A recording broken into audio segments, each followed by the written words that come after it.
Nosotros continuamos ahora conversando sobre la labor de la Universidad de Ciencias Pedagógicas Enrique José Barona a propósito de las celebraciones por el aniversario 60 de su fundación. En el primer momento de nuestra entrevista conversamos con María Carla López Mazón, quien es directora de la Dirección de Información Científico-Técnica de ese Centro de la Educación Superior Cubana. Y en este espacio también desarrollan su labor las invitadas que ahora me acompañan. Ellas son Elsa Margarita Soto Sáez, directora del proyecto Proceso de Conservación de las Tesis de Grado Patrimonio Cultural de la Nación, y Miraida García Pita, quien es directora de la revista universitaria Órbita Científica. Muy buenas tardes, bienvenidas ambas a la revista En Tiempo Real. Buenas tardes también. Para nosotros es un privilegio que estén con nosotros.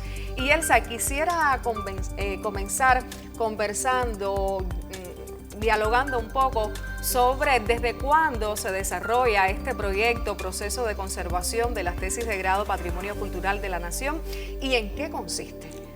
Muy buenas tardes, reitero, nos da mucho gusto que el espacio nos dé la posibilidad de hablar de nuestro quehacer en el marco de este 60 aniversario. Voy a empezar muy rápidamente por un antecedente que tiene este proyecto, y es que es el fruto de una investigación previa. Esta investigación previa, que es mi tesis doctoral, es la que lo declara Patrimonio Cultural de la Nación. Y a partir de esta declaración, porque ya como fuente de información, ya como colección, tiene un valor patrimonial por los años que tiene, porque estas tesis datan de 1901 y llegaron hasta 1958 y se conservan desde la nitidez, desde la encuadernación, y entonces había que develar su alcance, su impronta para la memoria de la pedagogía cubana. Y entonces es que surge el proyecto. Este proyecto tiene la intención de conservar las ideas pedagógicas de los maestros cubanos en el periodo. Conservarlas porque además tienen en el decurso histórico una impronta, una significación, una actualidad en la pedagogía cubana actual en tanto antecedente. ¿En qué consiste? En rescatar todo este pensamiento pedagógico con la mediación de las tecnologías y, por otra parte, conservar tanto el documento en sí, que es lo que le da su originalidad, su belleza, ¿verdad? Y conservar las ideas, porque para nosotros importante es conservar la idea, importante es conservar el soporte donde ellas se hacen explícitas para que queden como patrimonio y a la vez se puedan socializar para toda la comunidad de usuarios de la universidad, incluso de la nación cubana, porque por su alcance va mucho más allá. El maestro cubano vio mucho más allá de la escuela, vio a la familia, vio la superación en toda su magnitud. Entonces todas estas tesis están en físico, pero también pudiéramos hablar que han pasado un proceso de digitalización. Sí, estas tesis están pasando por un proceso de digitalización y están en físico. Tenemos en físico 4.128 tesis.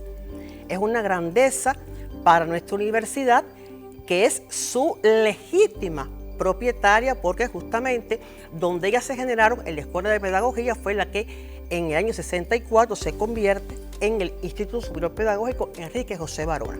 Ahí está la impronta histórica, la belleza de esta colección, que más allá de ser un objeto museable, es indiscutiblemente una fuente de consulta para rememorar lo que fue la pedagogía cubana en un momento histórico, de 1901 a 1958. Para estudiantes, investigadores, académicos. Para todos los investigadores, incluso para las familias cubanas, por la manera en que trata el papel de la familia en la educación del niño. Elsa, quería también referirnos a cuáles son los principales resultados que usted considera que se han obtenido en estos años de proyecto. Sí, resultados importantes, porque fíjese que en la medida que esta colección va mucho más allá de ser un objeto museable, han constituido fuentes de investigación. De manera tal que a partir de esta colección, a partir de este patrimonio, se han defendido ya 3 tesis de maestría. A partir de esta colección, las especialistas pues han participado en eventos, jornadas científicas, han escrito artículos científicos, por lo tanto, esta colección ha sido fuente y sustento de todo un quehacer del conocimiento que las valida como patrimonio y las valida además como un referente importante que tiene la pedagogía cubana, la pedagogía latinoamericana y la pedagogía mundial, porque es la única colección que existe hoy de este momento histórico de la nación, de las escuelas normales, cuando entonces esta colección de tesis que el Barona se precia de tenerla porque le corresponde además. Eso quería que usted me comentara, de ese orgullo en lo personal, ese sentimiento, esa emoción de los pedagogos cubanos y su impronta. Cuéntame sobre eso. Mire, es realmente muy interesante. Yo digo que el Barona recibe con esta colección el legado espiritual y el legado material. Porque esta escuela se crea en el 1900, la idea, el maestro Enrique José Barona, con la intención explícita de formar entonces a los maestros cubanos. Ya en el 64, esta escuela de pedagogía pasa a la universidad como Instituto Superior Pedagógico Enrique José Barona.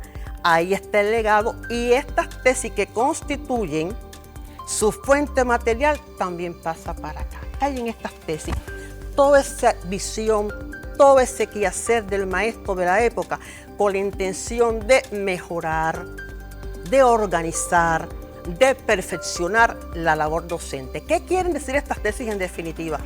Que todo el tiempo ha sido preocupación del maestro cubano, su formación, la escuela y el estudiante. En esas tesis también se cuenta la historia de Cuba. En esas tesis se cuenta la historia de Cuba desde la pedagogía, desde todas las aristas de la pedagogía, sus didácticas particulares, sus metodologías. Es realmente muy interesante. Incluso en estas tesis ya tenemos de alguna manera cómo los medios de comunicación también juegan un papel importante en la educación. Es decir, que nosotros pensamos que no se puede hablar de la historia de la pedagogía cubana sin hacer una consulta, una visita a este Barona, que en su 60 aniversario, todos los 61 del Barona serán orgullosos, porque esta colección está ahí, es de ella y le pertenece. Por lo tanto, para nosotros es un digno reconocimiento y válido a este 60 aniversario tener en propiedad esta colección para nosotros, para el mundo y para América.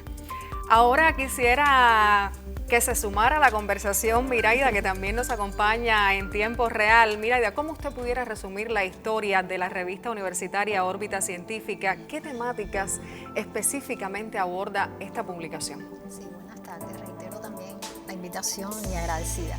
Bueno, Órbita Científica es una revista que, bueno, en el año 95 surge como un boletín.